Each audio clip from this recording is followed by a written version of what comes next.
සද්ධා බුද්ධ සම්පන්න කාරුණික වාසනාවන්ත පින්වත්නි, මේ පින්වත් හැම දිනම අද මේ නිවසට එක රාශී වෙලා ඊ타ත්ම වටිනා කියන ඥාති ධර්මයේ පුණ්‍ය ක්‍රියාවක් සිද්ධ කරන්නට සූදානම් වන වෙලාව. විශේෂයෙන්ම අපේ හේනියගොඩ විතානාච්චි අමිල් මදුසංක මහත්මයා ඇතුළු කොටගෙන මේ පින්වත් පිරිස අද මේ නිවසට හැමෝම එකතු කරගෙන බලාපොරොත්තු වන්නේ මීට මාස 3කට මත්තෙන් ඒ අසනීපව ඉඳලා මිය පරලෝ යන්ට යෙදුණු හේනගොඩ විතානාච්චි බිසම් දම්සර පුතුණුවන්ට පින් අනුමෝදන් කරන්නට ඒ පුතුණුවන් වෙනුවෙන් සිද්ධ කරන 3 මාස පින්කමේ ධර්ම දහනමේ පින්කම තමයි මේ වෙලාවේදී මේ නිවස තුල දැන් සිද්ධ කරන්නට බලාපොරොත්තු වන්නේ. ආදරණීය පුතුණුවන් අවුරුදු 4ක් ආයු වින්දනය කරලා තමයි මිය පරලෝ යන්නට යෙදුනේ. විශේෂයෙන්ම මේ පින්වත් පිරිසට ඒ පිළිබඳව තිබෙන්නේ ලොකු කනගාටුවක්. ඒ කෙසේ වෙතත් පින්වත්නි, මරණය කියන ධර්මතාවයට කාලයක් වෙලාවක් වයසක් තැනක් දවසක් නැතිවම සිද්ධ වෙන දෙයක් තමයි මරණය කියලා සඳහන් කරන්න පුළුවන්කම තිබෙන්නේ. ඒ නිසා විශේෂයෙන් ආදරණීය මව්පියන්ටත් ඥාති හිත මිත්‍රාදීන්ටත් මේ වේදනාව දැනනෝ වගේම කෙනෙක් මිය ගියාට පස්සේ අපි හැමෝටම හිත හදා ගන්න සිද්ධ වෙනවා. අපිට හිත හදා ගන්නත් වෙනවා. හිත හදාගෙන මේ විදියට පින් දහම් කරලා පින් අනුමෝදන් කරන එක තමයි අපි සියලු දෙනාටම මේ වෙලාවේ හැටියට සිද්ධ කරන්නට පුළුවන්කම තියෙන්නේ.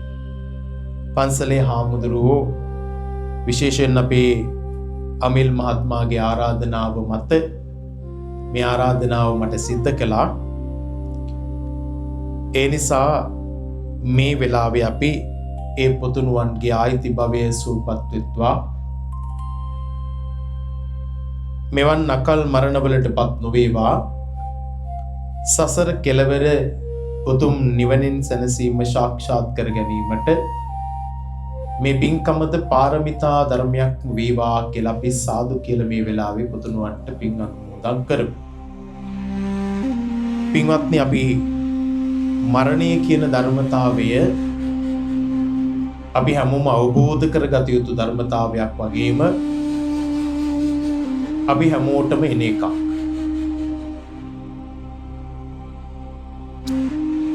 පියෝ විපයෝගෝ දුක්ඛෝ කියලා අපි සඳහන් කරන්නේ ප්‍රිය අයගෙන් අපි වෙන් වෙන එක දුක. අප්‍රියෝ සංපයෝගෝ දුක්ඛෝ කියලා සඳහන් කරන්නේ අප්‍රිය අපි අකමැති අයත් එක්ක එකතු වෙන එකක් දුක. කැමති අයගෙන් වෙන් වෙන එකක් දුක. අකමැති අයත් එක්ක එකතු වෙන එකක් දුක. කෙසේ වෙතත් පින්වතුනි, ඔය දුක් අතර පළවෙනිම දුක මොකක්ද? දුක් අතර තියෙන පළවෙනිම දුක ජාතිපි දුක්ඛ. ඉපදීම කියන්නේ මොකද්ද? දුක. ජාතිපි දුක්ඛ, ඉපදීම දුකක්. අපි නම් අද ඉපදීම කියන එක මොකක් හැටියට දරන් තියෙන්නේ? සතුටක් හැටියට අරගෙන අපි කේක් කපලා සමරනවානේ. හැබැයි ජාතිපි දුක්ඛ, ඉපදීම දුකක්.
පින්කම සිද්ධ කරගන්න යෙදුනේ මීට මාස 3කට මත්තෙන් මිය ගිය හේනියගොඩ විතානාච්චි බිසන් දම්සර පුංචි පුතුණුවන්ට පින් අනුමෝදන් කරන්න. දැන් බලන්න අද ගොඩක් කාරණා ඔයත් ඉගෙන ගත්තානේ.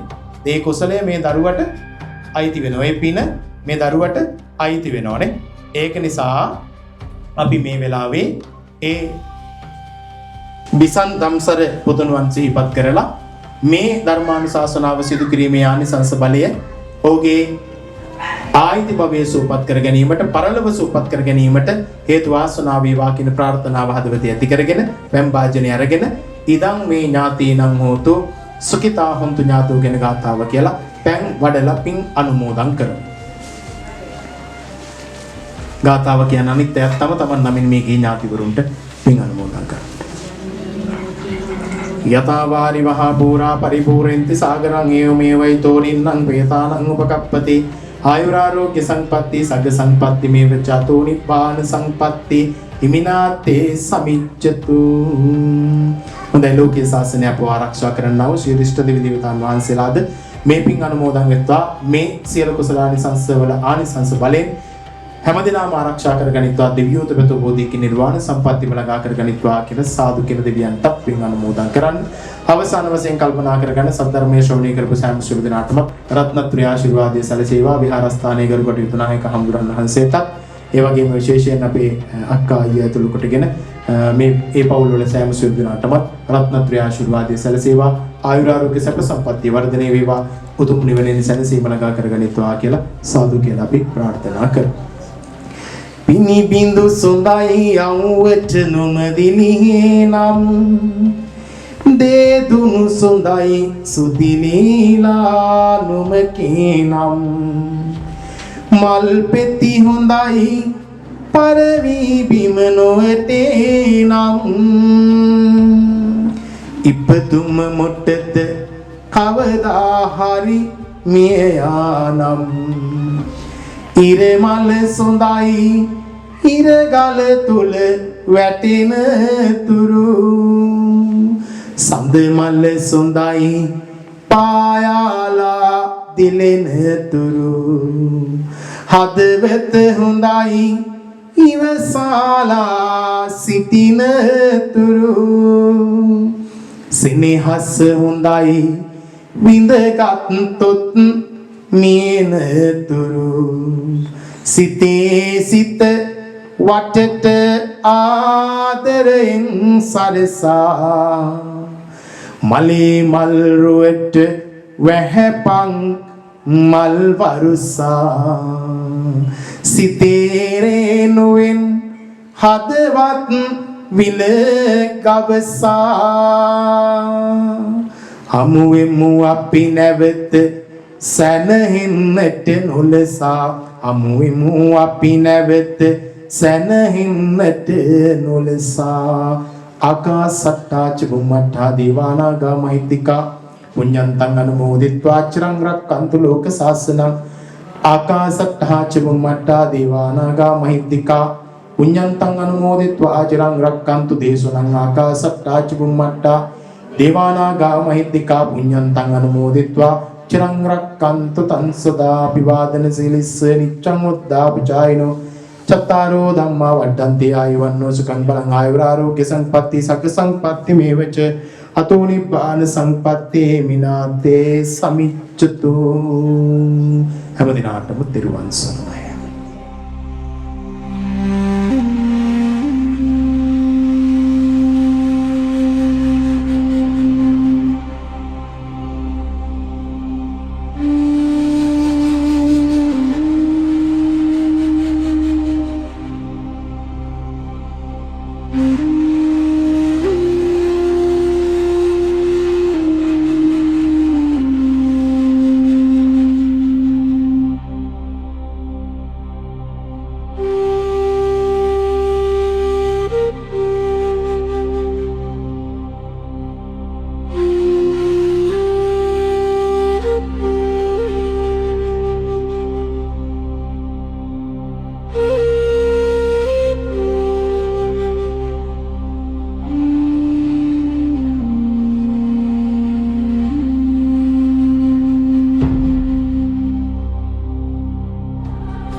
රාජයානනි අවිදු අන්ධකාර බින්දු තුංග රාජයානනි. දැන් මේ හැමදෙනාම එකතු වෙලා හොඳ පින්කමක් කරන්න හදන්නේ. පින්කමේ අරමුණ පිළිබඳ ගරුතර අපේ බුද්ධ ශ්‍රී හාමුදුරුවන් වහන්සේ විසින් ප්‍රකාශ කරන්නට යෙදුණා. ඒ අනුව මේ පින්කමේ ආසන්නම කාරණය තමයි අවුරුදු 4ක් ආයු විඳ රෝගාතුර වී හදිසියේ පරලෝසපත් හේනෙගොඩ විතානාච්චි විසන් ගම්සර පුතුණුවන්ගේ තෙමක් පූර්ණ වෙනුවෙන් තමයි මේ පින්කම කරන්නේ. ඒක තමයි ආසන්නම කාරණය. එහෙම වුණත් පුතුණුවන්ගේ ආදරණීය පියා පොලිස් සේවයේ නියුත පොලිස්තරයන් හේනගොඩ විතානාච්චි අමල් මధుසංක මහතාට අතුකොරළගේ කරුණාවතී ආදරණීය මෑණියන්ට නිදුක් නිරෝගී සුව චිර ජීවනය ප්‍රාර්ථනා කිරීම හේනගොඩ විතානාච්චි මුනිදාස පියාණන් දෙපාර්ශ්වයේ මියගිය සියලු දාසීන්ට පින් අනුමෝදන් කිරීම පවුලේ සියලුම දෙනාට සහ නිවසට ආශිර්වාද කිරීම දානමය පින්කමට වැඩමවදාළ නායකයින් පානන්ට සහ මහා සංඝරත්නයට ආශිර්වාද කිරීම දානමය පින්කමට නම් අවරෙන් උදව් කළ අයට ආශිර්වාද.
නිවන් මගම සොයමින් නිමක් නොවන ගමනින් නැනින් අවිදු හරිමින් නිවී නිවුණු නිවනින්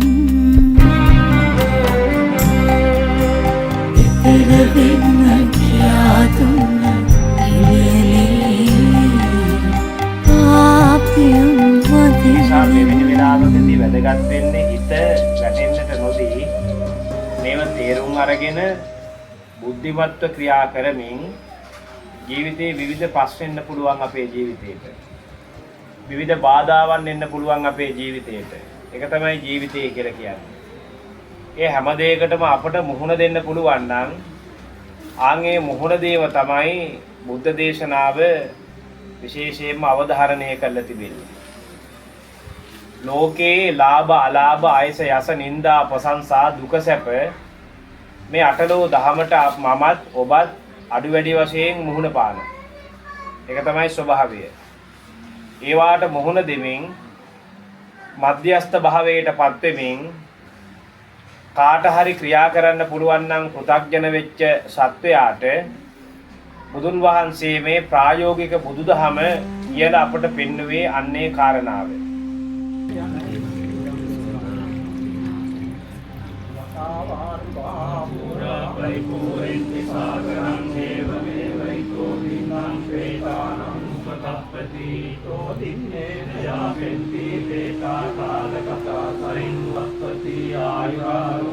संपत्ति सत्य संपत्ति मेवच अतो निब्बान संपत्ति महादेव